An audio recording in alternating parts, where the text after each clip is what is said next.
जाएंगे, यह सब हम कल्पनाएं करने लगते हैं। जैसे ही वह पुत्र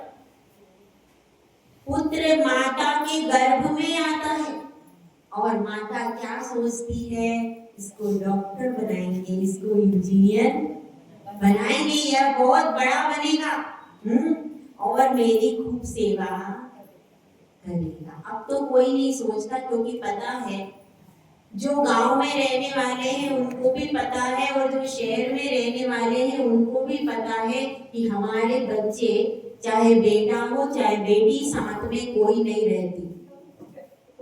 अब सबको पता है कि अपने बच्चे साथ में रहने वाले, और अगर साथ में रह जाएगा बच्चा तो उसकी शादी होने वाली।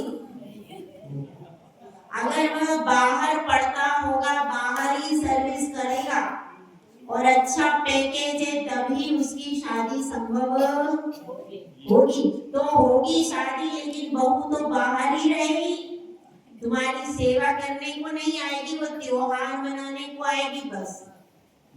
और त्योहार मनाने को आएगी तो मेहमान के जैसी आएगी, और मेहमान के जैसे बांध के सामान ले जाएगी, नाश्ता और बनवा के ले जाएगी भाई, नाश्ता आदि बनवा के और आपसे ले करके जाएगी। ये स्थिति वर्तमान में है कि नहीं है?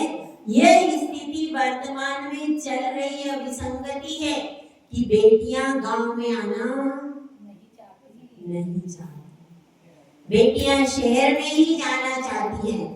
तो इसलिए क्या हो गया, अब बेटियां अपना भाग्य खुद लिख रही हैं, क्योंकि सब कुछ बेटियों के हाथ में आ चुका है। आगे का पूरा भविष्य किसके हाथ में है? बेटियां निर्णय करती हैं सब कुछ। अब क्यों? क्योंकि वे पढ़ी लिखी हो गई हैं, टैलेंटेड हो गई हैं, उनके पास जॉब है और वे कम है। क्योंकि आदि तो पहले ही चूज कर लेती हैं, जैन समाज में नहीं जाना।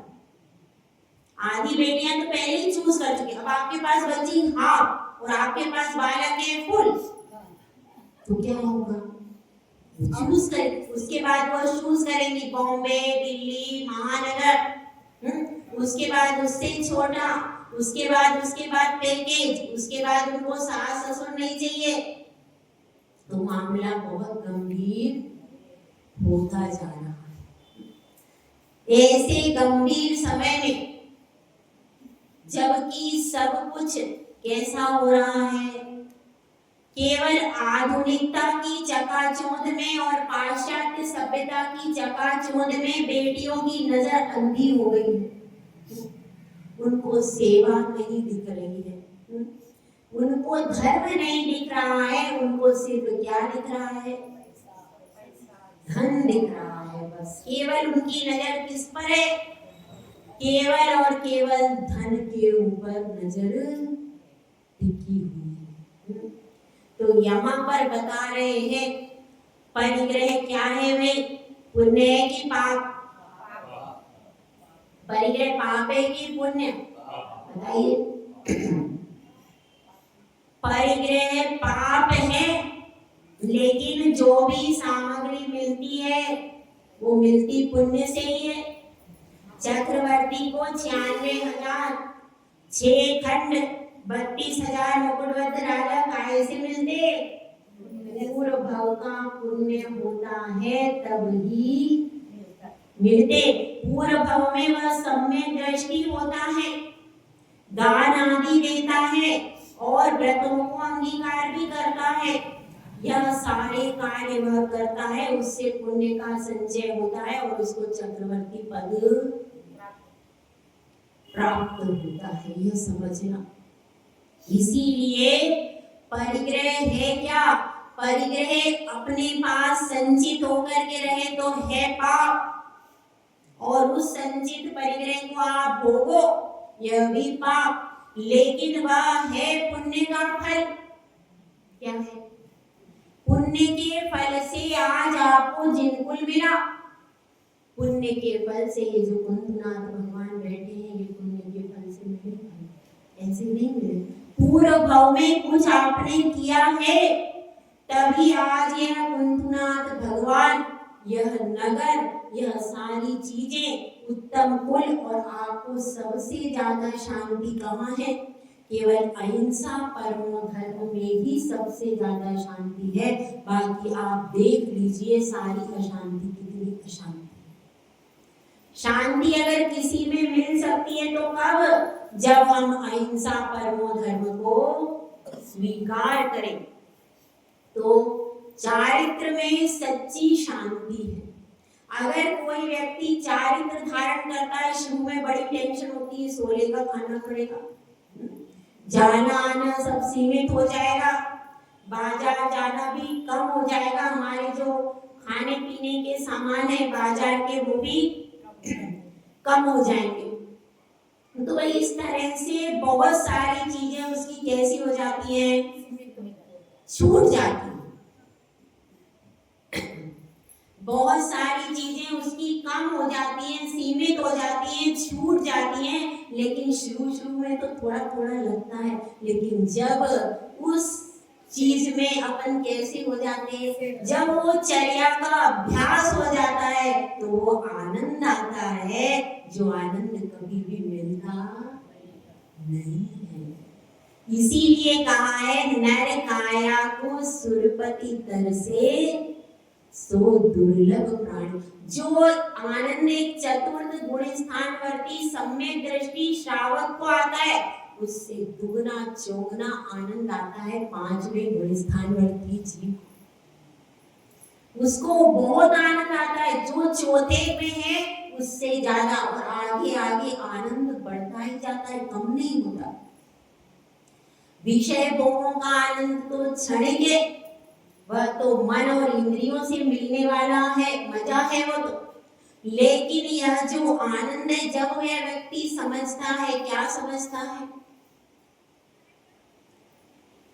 तब प्रसाद से हो मुझ में वह शक्तिनाथ जिससे अपने शुद्ध अतुल्य बलशाली चेतने को तन से पृथक कर सको पूर्णतया में, ज्यों यो धारण में खींचे निज तलवार म्यान से रिपु सन्मुख क्षण में।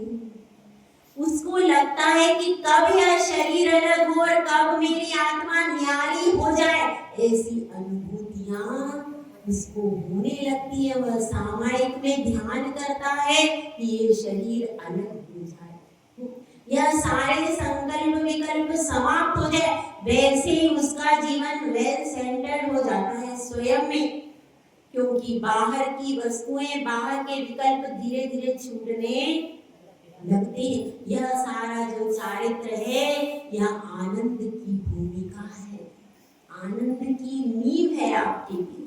सम्यक दर्शन से आनंद शुरू हो जाता है और उसके बाद वह आनंद बढ़ता रहता है, बढ़ता रहता है। अगर आप पर के विकल्पों को छोड़ दें तो, और अगर आप पर के विकल्पों में ही लगे रहते हैं तो फिर आनंद आने वाला नहीं। तो अब यहाँ पर 5 अमृत का धारी हो गया वह श्रावक, अतिचारों को दूर कर रहा है, 5 भावनाएं भा रहा है। प्रत्येक व्रत की 5-5 भावनाएं किसमें आई गई बताओ? आप आपको नहीं बताना, हाँ इधर बताइए। पुरुषों में 5 व्रतों की 5-5 भावनाएं कौन से शास्त्र में आई है? मोक्ष शास्त्र, ठीक है। कौन से अध्याय में? नहीं, 5वें में है, 7वें अध्याय में। सही है, कल सब सोच के बता देना। 5वें अध्याय में तो अजीब काया धर्मा धर्माकाश होता है, 5वें में अजीब काय का वर्णन है, उसमें नहीं है, ठीक है।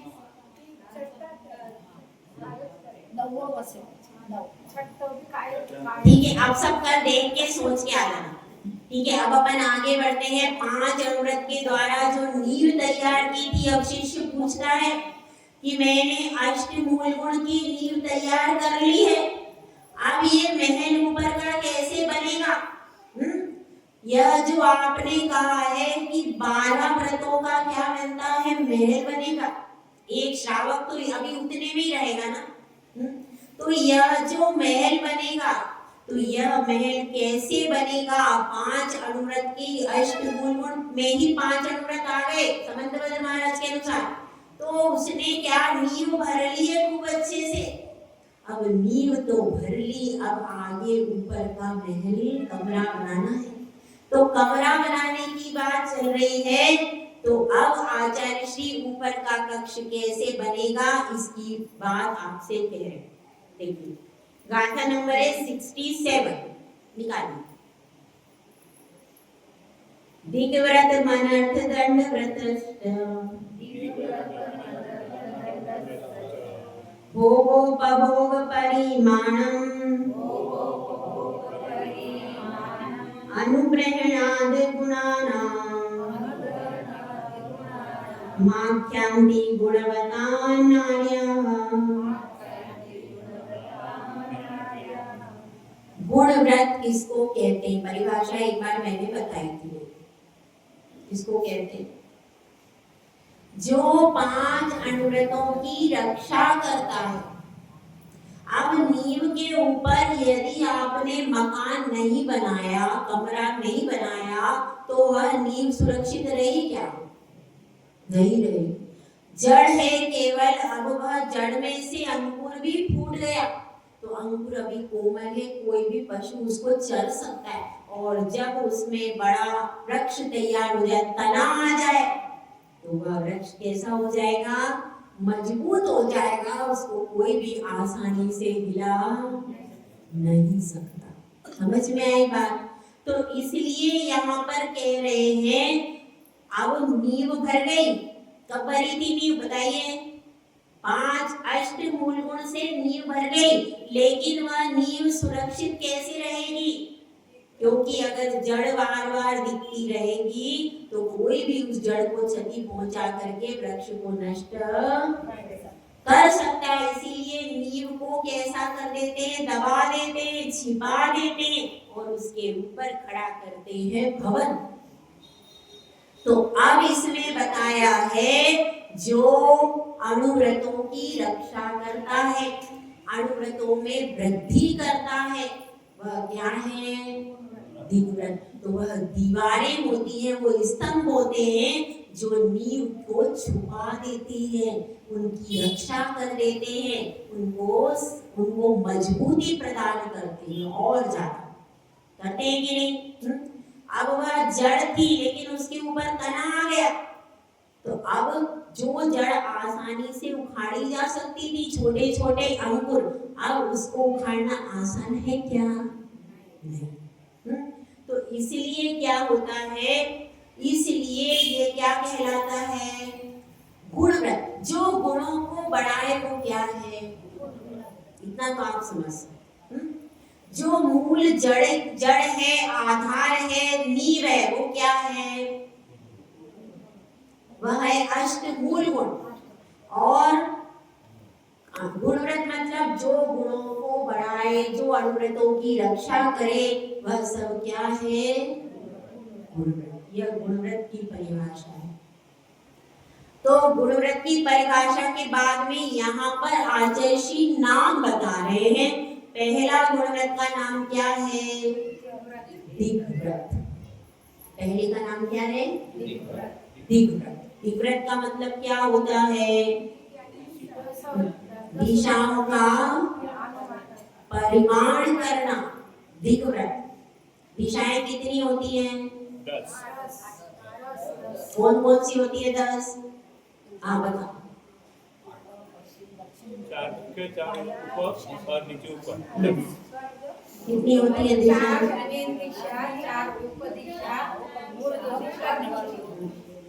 4 दिशा, 4 विदिशा।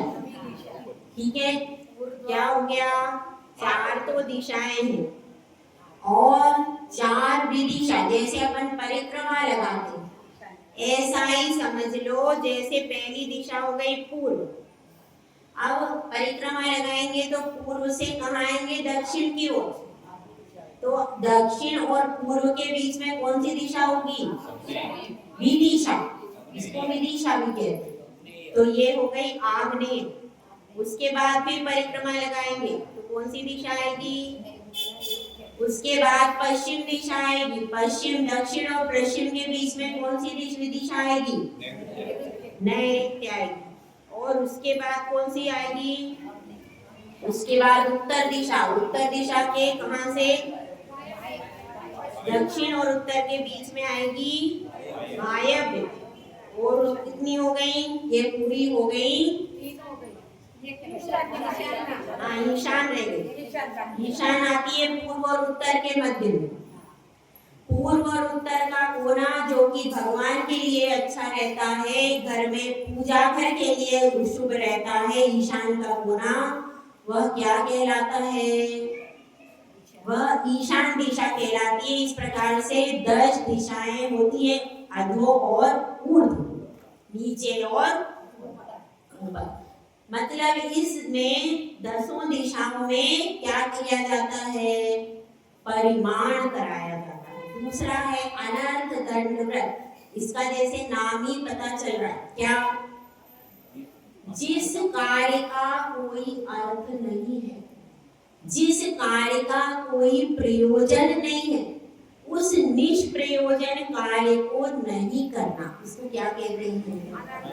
अनर्थ दंड। और तीसरा कौन सा है?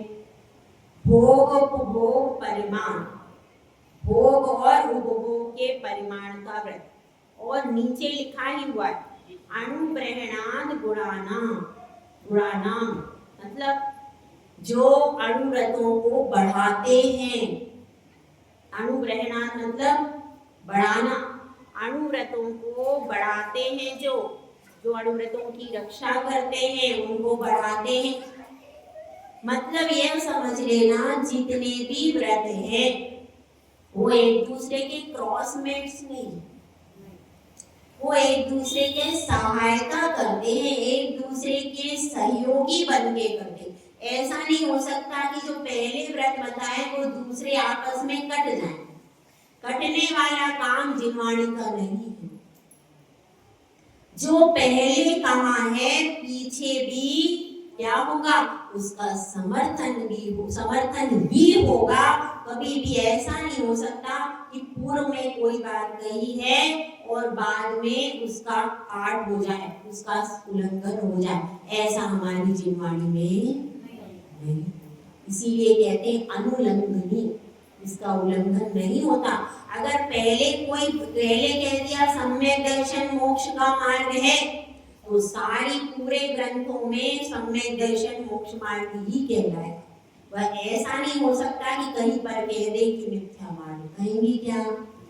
यह विशेषता हमारी जिनवाणी की है। तो इसी प्रकार से यहाँ पर जो पहले कह आए हैं अनुव्रत, उनको बढ़ाने का काम करते हैं गुणव्रत। ये किसने कहा है? इस रत्नकर्ण शावकाचार्य की एक और विशेषता कि आचार्य श्री समंतभद्र स्वामी ने कहीं भी अपना नाम नहीं लिखा। कभी कह रहे गणधर कह रहे, कभी कह रहे आर्य पुरुष कह रहे, कभी कह दिया भगवान ने कहिए, सर्वज्ञ देव ने कहिए, कभी ये नहीं लिख रहे कि मैं कह रहा। यह होता है विनय, यह होता है झुकाव, और इसको क्या कहते हैं? नम्रता। इतने बड़े, इतने महान आचार्य तार्किक चूड़ामणि कि जिन्होंने स्तोत्र पढ़ा तो खंबे में से स्फटिक मणि की मूर्ति निकल गई। इतने अतिशय चमत्कार वाले महामुनिराज, और फिर भी क्या लिख रहे? गणधर देवों ने कहा है, सर्वज्ञ ने कहा है, और यहाँ पर भी लिखा गुणावतानार्य, आर्य पुरुषों ने कहा है। आर्य पुरुष मतलब आर्य पुरुष का अर्थ यहाँ पर मुनिराज है। यहाँ पर आर्य पुरुष का अर्थ सामान्य आर्य पुरुष नहीं है जो भोगभूमि में होते हैं। श्रेष्ठ आर्य पुरुष कौन है?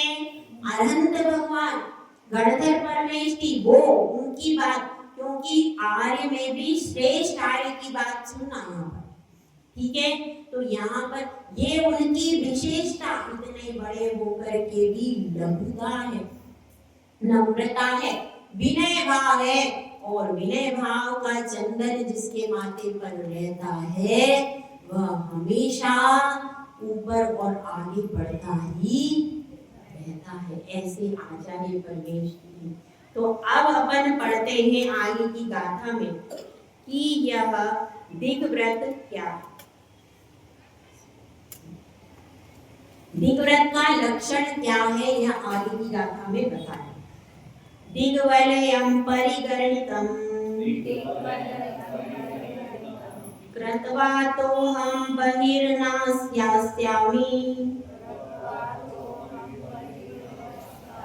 इति संकल्पो दिग्व्रत मामृत्ययनुपाप विनिर्वृत्यै।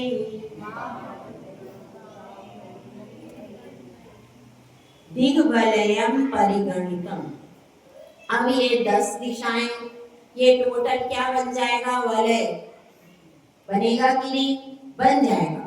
आप बनाओगे तो पूरा वलय बन जाएगा, पूरब दिशा से स्टार्ट करो और पूरा गोल हो जाएगा, ठीक है। तो ये दिशा और इसमें एक ऊपर और नीचे, इस प्रकार से ये पूरा दिशाओं का क्या बन जाता है, गोला, वृत्त, इसको कहते हैं दिग्वलय। तो यह दिग्विलय परिगणितम, अब क्या करते हैं, इसकी परिगणना कर लेते और फिर क्या कहते हैं, कृत्वा तो हम बहिर् न यास्यामि, बहिर् न यास्यामि, ऐसा भी हो सकता है। ये जो ऊपर नाम में रा लगा है इसमें आगे विसर्ग भी लग सकता है। अगर अपन श्लोक को तोड़ देंगे ना, संधि करेंगे तो विसर्ग हो जाएगा, बहिर् हो जाएगा और न यास्यामि, मतलब मैं इस सीमा के बाहर नहीं जाऊंगा। इति संकल्प, जो ऐसा संकल्प करता है उसको क्या होता है, उसके दिग्व्रत की यह प्रतिज्ञा होती है।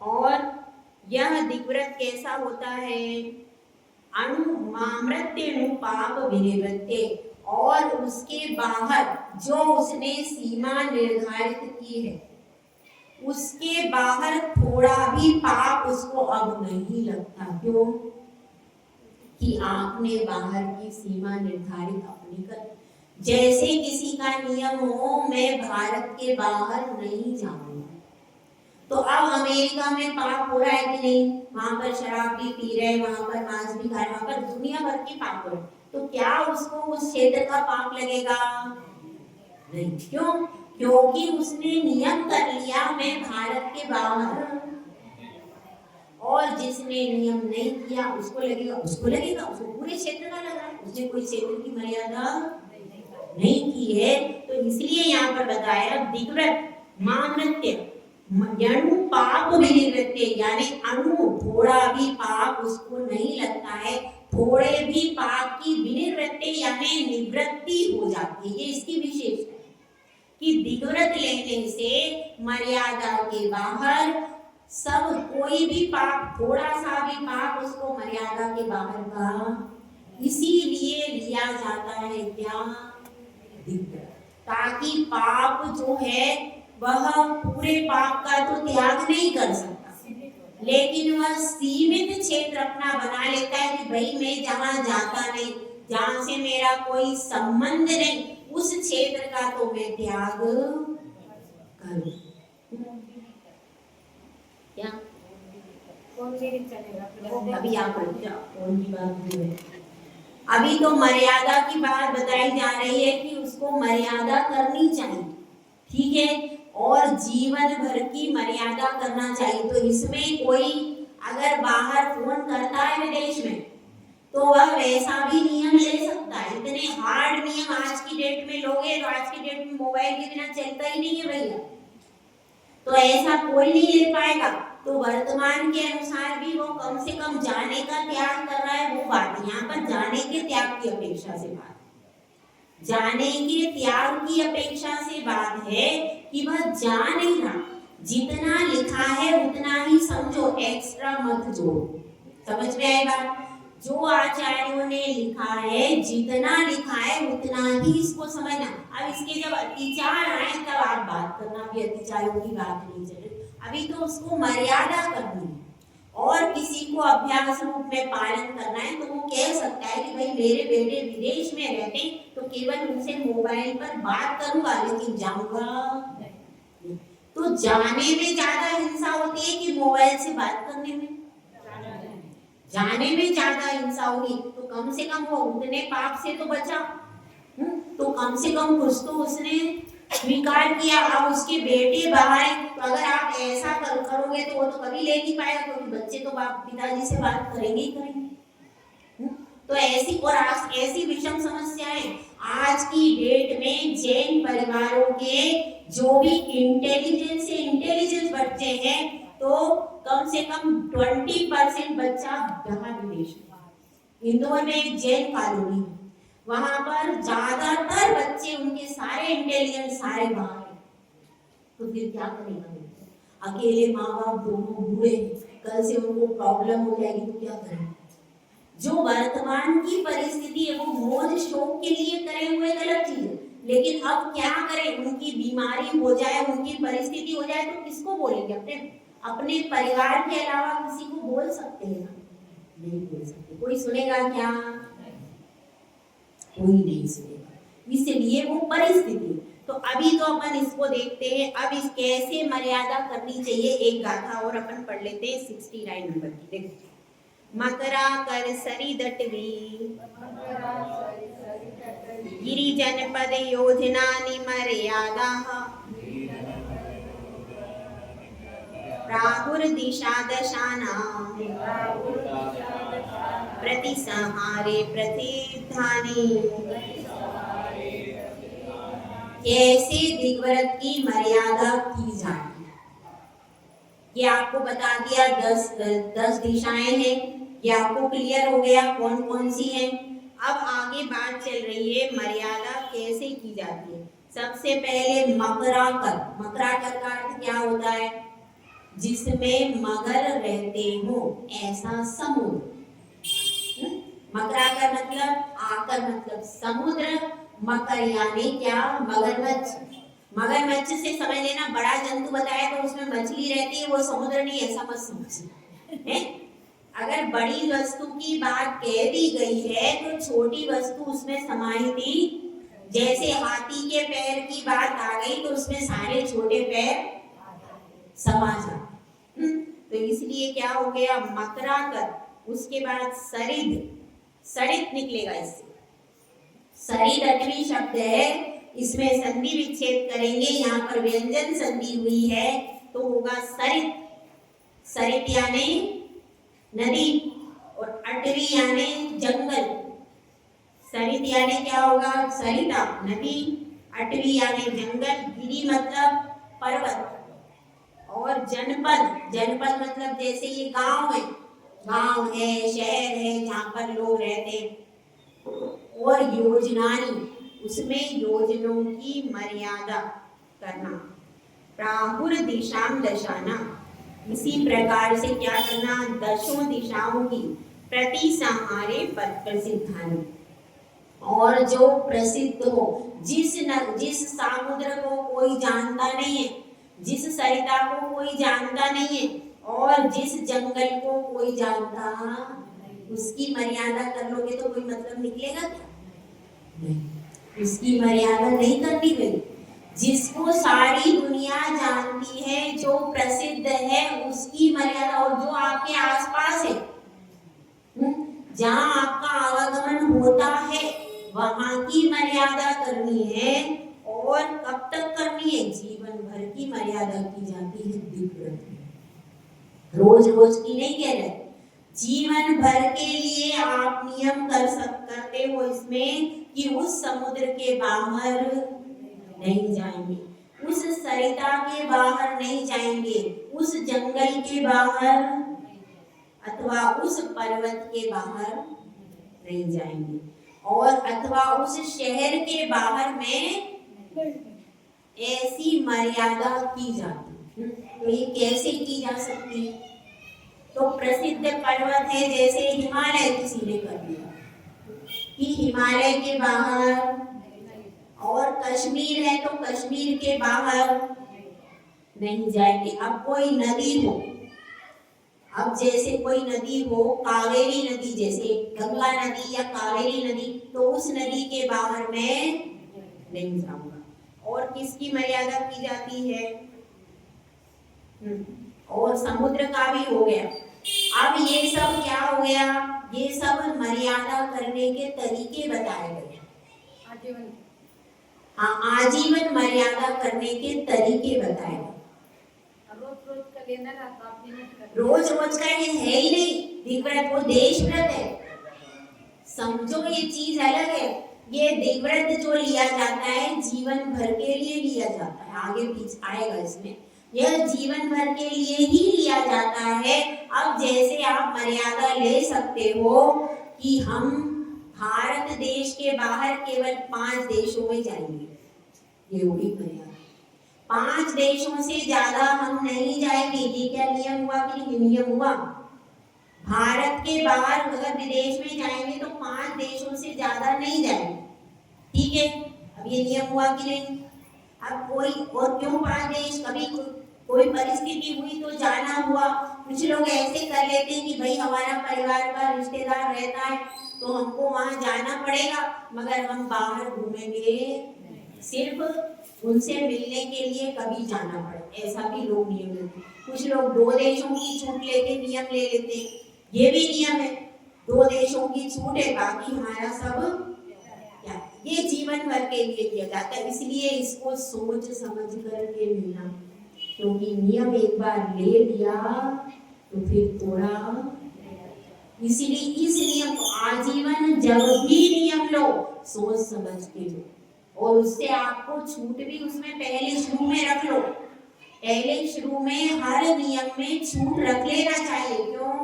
क्योंकि परिस्थितियां कब क्या हो जाए पता नहीं।